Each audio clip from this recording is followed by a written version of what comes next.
Alien Earth brilliantly blends suspense and tension in a serial weekly package which slowly builds on revealing the true intentions of each characters, complementing the overall plot of this story, which entirely is built around the price of immortality.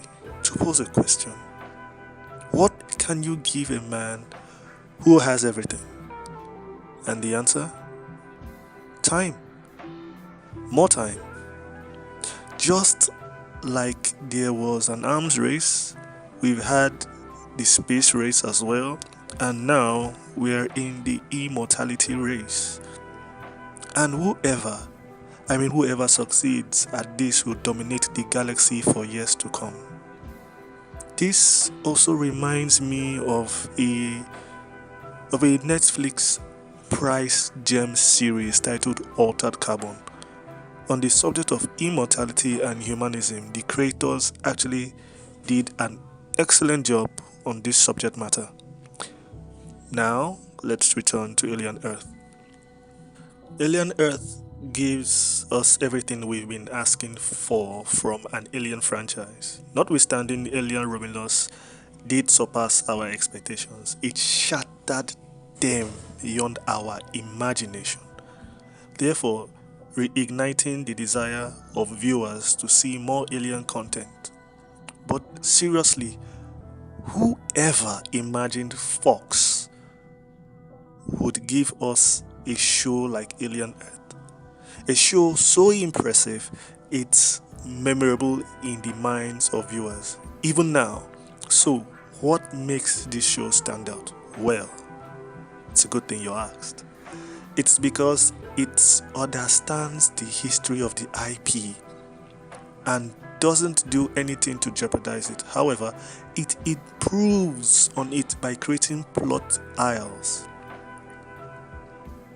These aisles are meticulously precise extensions in between the already established lore, which creates a very smooth passage to tell new stories which have their own trajectory and also doesn't knock down or smear the already established lore, neatly draws from its reservoir of information, thereby taking what we know and then giving us more room for more jump scaring stories to be told.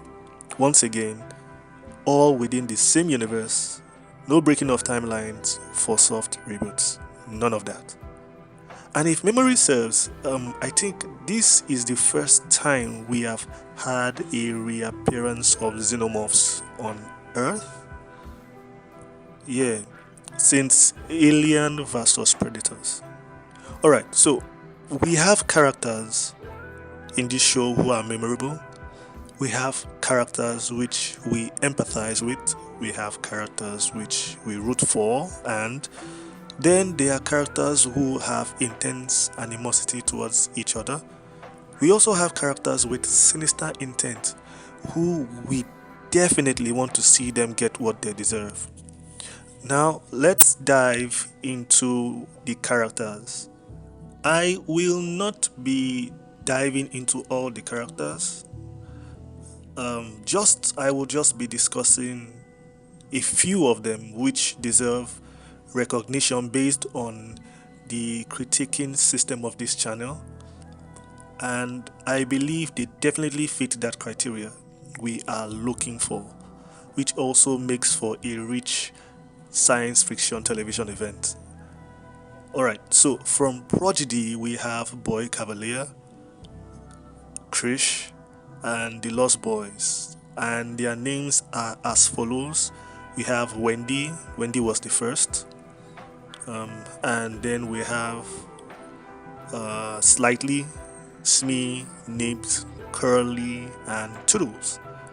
On the other hand, from Wayland Yutani, we have Moral. This will do for now. Let's kick it off with Boy Cavalier. The head of Prodigy is Boy Cavalier, often referred to as Boy Genius, with someone who possesses a very high IQ And with all the money and resource to last 10 lifetimes, what he truly desires is to converse with an intelligence much like his or even higher. Why? Because truthfully, Boy Cavalier feels misunderstood. It's like he lives in a bubble isolated by his high intellect. More so, it's like trying to connect to someone else over a radio due to a great gulf between you two. So you need the right frequency to hear and grasp what they're saying clearly without distortions. This is how Boy Cavalier exists. A world where he stands head and shoulders above everybody else.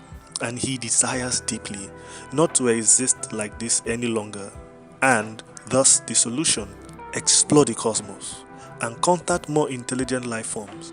Which brings us to Morrow and Wayland Yutani, because it seems they have scored some amazing cargo of unique intelligent specimen, and this brings Boy Cavalier's wants and needs just within arm's reach. And thus, when opportunity knocks on his doorstep, far be it from him not to seize it. Opportunity in the form of a Wayland Yutani cargo ship crashing into Prodigy City, housing this unique intelligent specimen.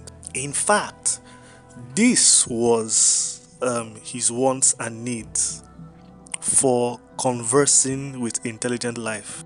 In fact, it was this want and need for conversing with intelligent life that stoked the flame of those desires which primed the objective that spearheaded the immortality project for putting humans into synthetic bodies. And thus, he quickly acquires the cargo on board and ships them to his personal island for further study. This is a prime example of what not to do when messing with Mother Nature's finest. All this makes Boy Cavalier interesting and distinguishes him from every other character in the series. He usually throws caution to the wind in an attempt to traverse or make scientific achievements. This was his tragic flaw. Severally, he was warned on the consequences of taking the alien cargo back to his island. He ignored them. He was warned about putting children's minds in synthetic bodies. He ignored them. He was warned not to send the lost boys into the field for a rescue op. He refused to listen.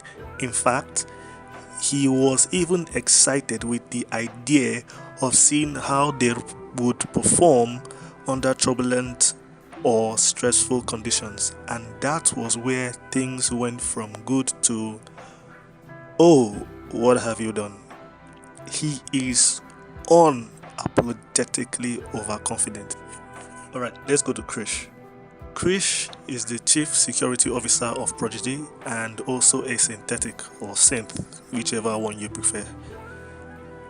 He is very cunning and witty.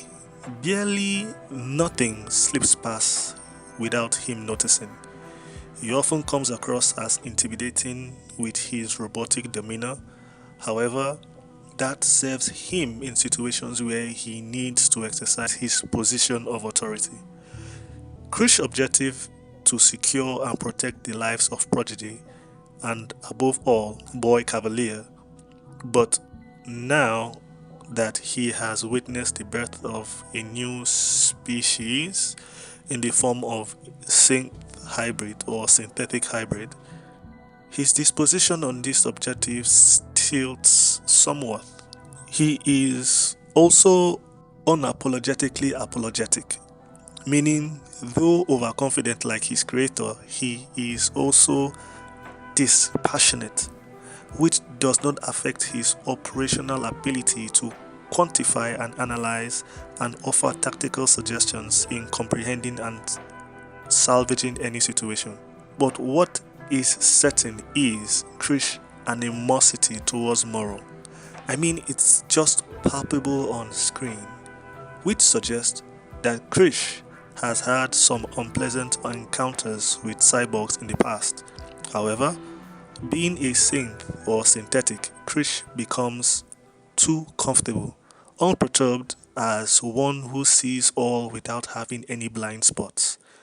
This hubris, however, becomes his undoing when he is gravely injured from his fight with Moro and expects that Slightly and Curly would help him out, but, well, things don't go as planned. They bind him instead. Oops. Alright, so now that we've talked about Boy Cavalier and Krish, let's talk about the Lost Boys. We'll begin with Wendy. You know those characters you didn't know you wanted, but you needed? That's Wendy. The synthetic human hybrid, the very first one. Now, Wendy is optimistic and not so overconfident. She is also very trusting, but as well, we would see that over the course of 8 episodes, that her trust and faith in adults is betrayed, or you could say juvenile at best. Her new body gives her an escape from death, but not from being indestructible. Wendy is very protective of those she loves, like her siblings, the Lost Boys, and also her brother Joe. One outstanding revelation with Wendy is the intra-conflict within her, as she, on one hand, is coming to terms with what it means to be an adult, and while also struggling to forsake or outgrow her childishness. And Wendy is a strong believer of right and wrong. You do wrong things, you need to get punished. But to pose a question, how do children punish grown-ups when they misbehave? It seems like everyone has an agenda of their own now that they are adults. But Wendy seems to have made friends with an extraterrestrial companion, one who she has learned a few new tricks about how to severely punish adults for misbehaving. Wendy is always looking out for her pack, I mean the Lost Boys. But how long can she keep her pack out of trouble? Especially Arush. I mean Slightly. The beauty about Alien Earth is the characters and their conflict.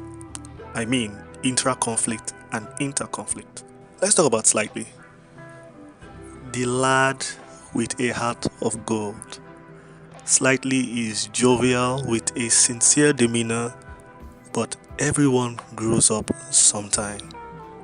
Due to his sincerity, he can be easily intimidated and malleable to manipulation.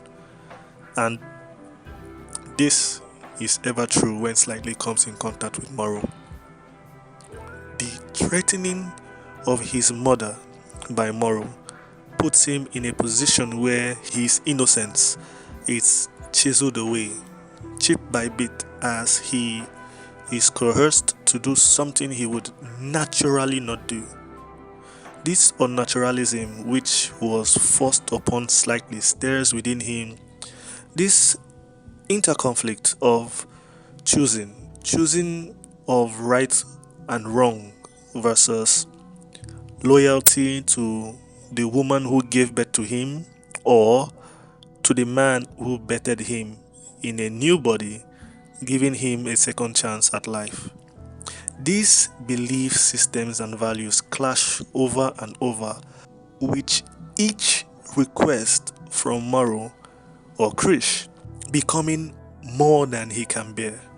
With his hands soiled from doing the unthinkable and a heavy synthetic heart, Slightly experiences firsthand the unpleasantness of adulthood. Wow, growing up sure sucks, huh? Yes, it does. I'm not going to go into full details with the Lost Boys. I believe this will suffice. Yeah, because of the, as I said, the criteria of what we'll be using or we've been using on Ranthub for so often. So I would stop here with the Lost Boys because I want you to experience the rest for yourself when you watch the series. Now let's head on to Wayland Yutani, and we'll be talking about Moro.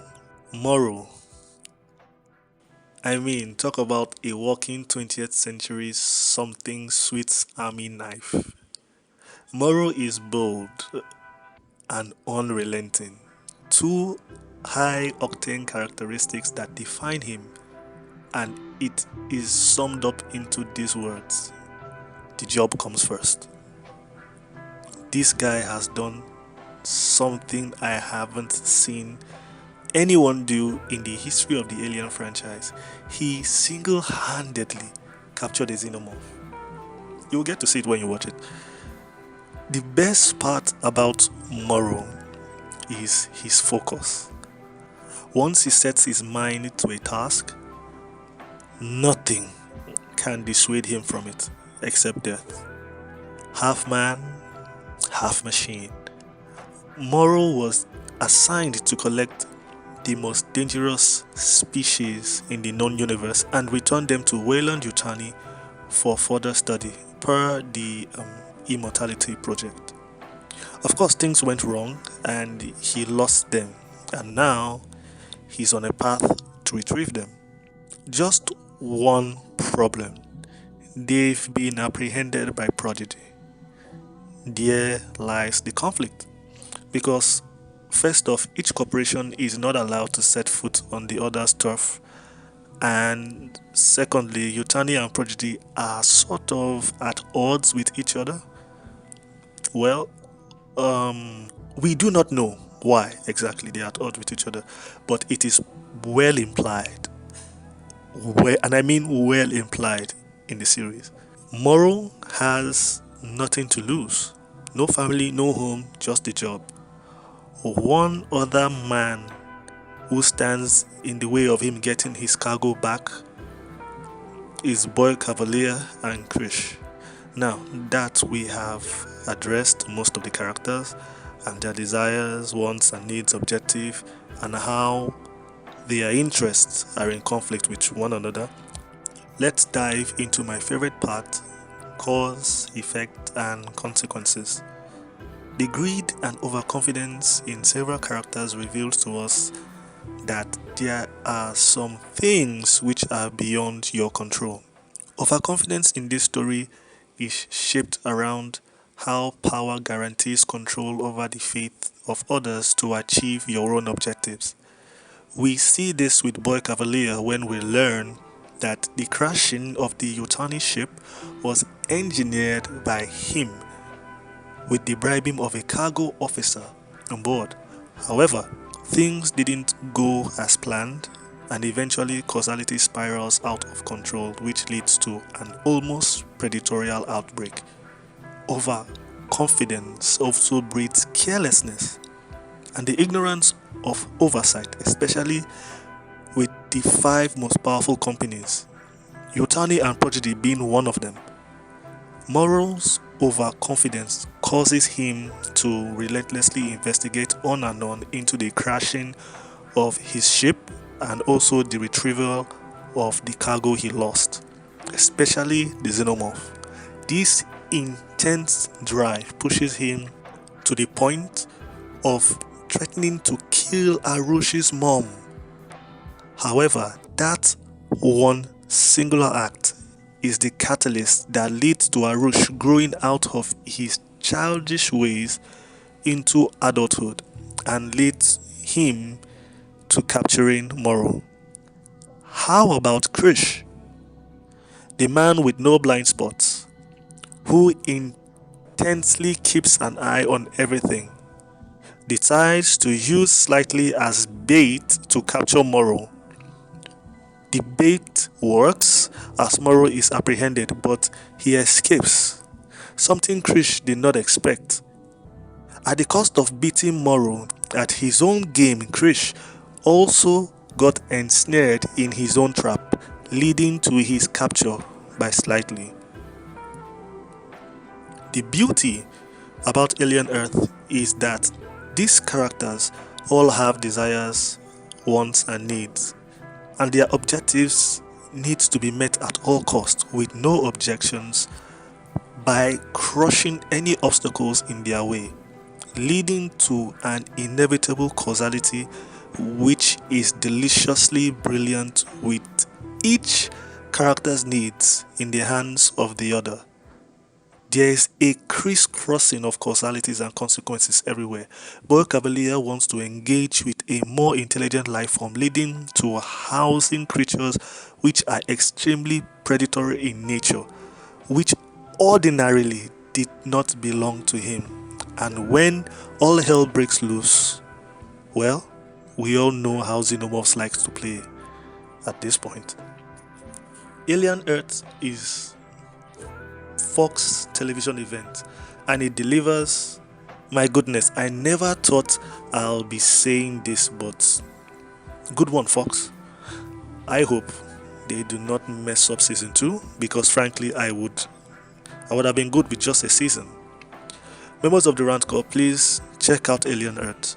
Do not forget to subscribe, like, and share, and I will see you all on the next one.